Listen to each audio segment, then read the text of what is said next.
Welcome back for another video. Loads to discuss ahead of Game Week 2 after an eventful first Game Week. Let's run through how the team got on and the lineup for next Game Week. And I've added a brand new segment to the video as well, and I'd like your feedback on it. Let's start with a look at how the season began then. A pretty underwhelming first Game Week with 58 points. No real regrets with the selections in honesty. A couple of near misses like Konsa's half-time substitution as Liverpool kept a clean sheet. And then there was Eze's free kick goal incorrectly disallowed due to an early whistle from the ref. Nkunku was admittedly a minute's risk and he didn't quite make it to 60 minutes either. I'm hoping to see more minutes next week, otherwise he could be the first transfer out of the season. Trent was outstanding for Liverpool, 1.06 expected goal involvement, highest of all defenders. He created 3 chances and he finished with a clean sheet and some bonus points. Saka was another highlight as well, with 1 goal, 1 assist. Those of you that went Son over Saka quite unlucky with that swing. Another swing was of course Salah over Haaland. Well played if you went Salah captain, he was Game Week 1's top scorer. What I will say is if you had a poor first game week, literally don't worry about it at all. The ranks are so condensed at the start of the season. You could be 3 mil right now and be top 100k after Game Week 2 for example. FPL Chai shared an awesome screenshot the other day. Last season he was 6 mil after Game Week 2, 6 game weeks later he was 10th in the world, which really shows how fast things can change early on. Or using myself as an example, I was about 4 mil at Game Week 6 and finished top 50k still. And if you did go Haaland over Salah, it was always about that Game Week 2 fixture with Ipswich to come next, plus the 2 to follow, West Ham and Brentford. So I felt that needed to be said, and likewise if you did have a good first game week, stay in the ball, as things can go the opposite way just as fast. I've got a few players in my team that had a much tougher fixture Game Week 1 than they do in Game Week 2, like Nkunku, Smith Rowe and Haaland. Or if you need further reassurance, there's a top all-time managers widget on my site fpl.page, and you'll see some of the best ever managers sitting on scores in the 50s and low 60s. So let's bring on Game Week 2. I've added a new segment this week, taking a brief look at the highs and lows of last Game Week using your teams. Your feedback's welcome on this one, and thanks to everyone that sent in. Kaz shared his disaster class, saying the only way is up from here with a score of 44 points. A really solid team on paper, and pretty unlucky with blanks from Gordon, Son, Solanke, Quansah and Henderson to name a few. Stephen Jackson had a masterclass, bench boosting 102 points, with Anana and Bumo, Hall and Solanke on the bench for 22 points bench boosted. Must be in the top 10k already. FPL Bottom said, just enjoy the disaster class and have a nice time, finishing with 39 points. So unlucky here, blanks from Henderson, Quansah, Murillo, Powell, Son, Diaz, Gordon and Solanke. And lastly, Sakayo Baka. Now we had a 102 point bench boost earlier, he took it a step further here and he got 102 points with no chip active. Every player returning except for Henderson and Gordon. Absolute dream start to the season, insane score, well played. Let me know below if you'd like me to continue this segment or if you don't like it, and do share your masterclass or disaster classes in the comments. Let's get into the team for Game Week 2. Starting off in goal, and it's Henderson who's got his first home fixture of the season facing West Ham. It looks like we might not see Anderson in the squad, who's Fulham bound.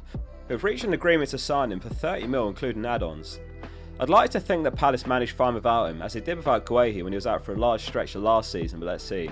All bets are off if Guehi also leaves for Newcastle, but I'd be shocked if they let 2 starting centre-backs go in one window. Palace have been given a 29% chance of a clean sheet this week. Moving on to defence, and it's a 3-5-2 again, with a back line of Trent, Dunk and Pedro Porro.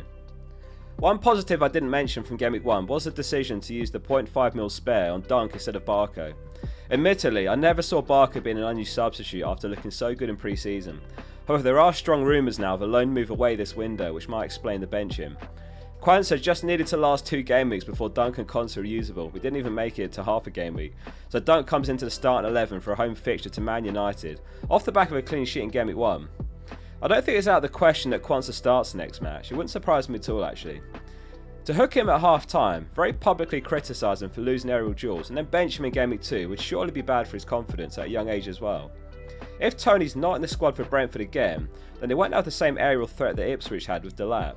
I'm hoping Slot gives some clarification for those of us that have got Quansah in the Friday press conference, as I could yet start Quansah still. So Liverpool are playing home to Brentford, and I will have Trent at least. Liverpool second on the clean sheet odds this week, given a 39.5% chance at Anfield. Still only a 30% of teams with plenty of green fixtures on the horizon.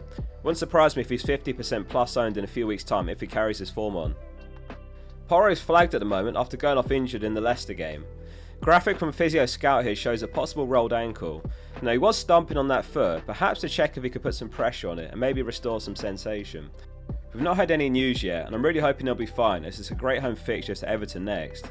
He was seen posing after the game with no swelling or ice on it, so let's see. Onto the midfield, which is Nkunku, Saka, Eze, Bruno and Smith Rowe. Smith Rowe just made it past the hour mark on his debut. He's got a couple of fixtures up next, which are what I really bought him for, Leicester then Ipswich. He played just behind Muniz on his debut, finding space in the pocket, and I'm backing Fulham to win this one. Stay patient with your Fulham assets, whatever you do. Something to always remember is you don't buy a player for 1 week, unless it's a 1 week punt right before a wildcard or something. You buy players for a block of fixtures. For all we know, someone like Eze or Smith Rowe could go from a blank Game Week 1 to back-to-back returns Game Week 2 and 3. Meanwhile, those players that you didn't own that did well Game Week 1 could go on to blank the next couple, and then over a 3 week period you're actually up. Patience is key in FPL. Saka's got a tougher trip this week away at Villa Park. Now Alex Moreno's joining Forest this window, so it'll be Digne in left back against Saka, or Maatsen if he gets his full debut. Saka blanked in the same fixture last season. It's actually a massive game this early in the season. Villa got the better of them last season.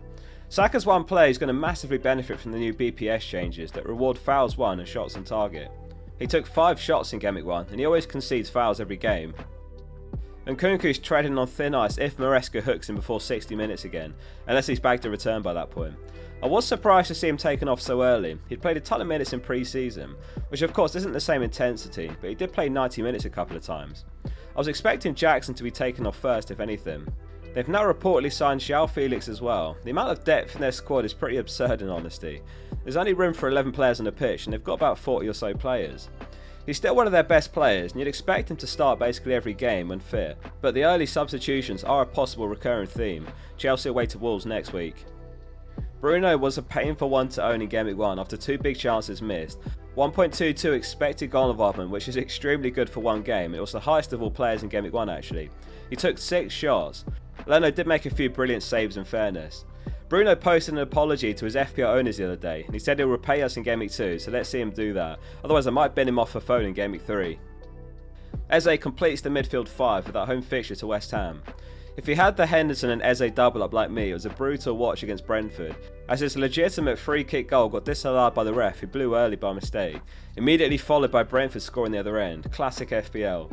The positive to take from it was how well he played, easily the best player on the pitch, and as we learned, on both free kicks and very likely on penalties as well. Up top it's Isak and Haaland, the safety blanket of Haaland captain this week, home to Ipswich. If there's any justice in the world, Haaland outscores Salah after the beating we took in Game Week 1, but FPL is an unforgiving game, so let's see. Let's talk about triple captaincy for a sec. Quite a few of you have asked about it this week. I remember last season many asked before Fulham home, and some went for it and he went on to score 20 points after a hat-trick and an assist. Now personally, I'd always use a triple captain in a double game week, because simply put, you're likely to get more points across 2 games. Though this season we will have fewer double game weeks after changes to the FA Cup schedule. So there might only be 2 doubles for example, to ideally use 3 chips, or 4 I suppose, depending on what the mystery chip is, so if you do go for it, best of luck. Newcastle travels south for a game against Bournemouth this week, off the back of a win over Southampton despite having the lowest XG of Game Week 1 with 0.25 following Cher's red card. Bournemouth have been given just a 19% chance of shutting them out for this one, so hopefully Isak's involved. I'm just relieved he still managed the assist at least last week, as it wasn't looking good after they went down to 10 men.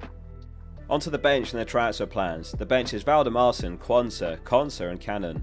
Fortunately, I'm in a slightly better position than some teams, as I am able to start Dunk, whereas those with Barker and Quansah are in a more difficult spot. I decided to ride out the Quansah price fall for a few reasons. First of all, Pedro Porro's flagged, which is something I'd like some clarity on, because if he's out I'd rather sell him. He'd be missing his last good game on paper for a few weeks. Secondly, having 2 free transfers in Game Week 3 leaves the door open to a much more exciting move like buying Foden in Game Week 3, as opposed to buying Robinson now, and I'd be locking myself out of that sort of move without a hit. So with that all in mind, the plan this week is to roll the transfer and hope for the best of Dunk. If Porro is ruled out, then I'd look to sell him for Robinson, which leaves the money for Bruno to Foden in Game Week 3 as one possible option. Thanks very much for watching. More FPL content to come this week, including the experts team tomorrow. Hit subscribe, we're edging closer to 200k now. See you soon for the next one.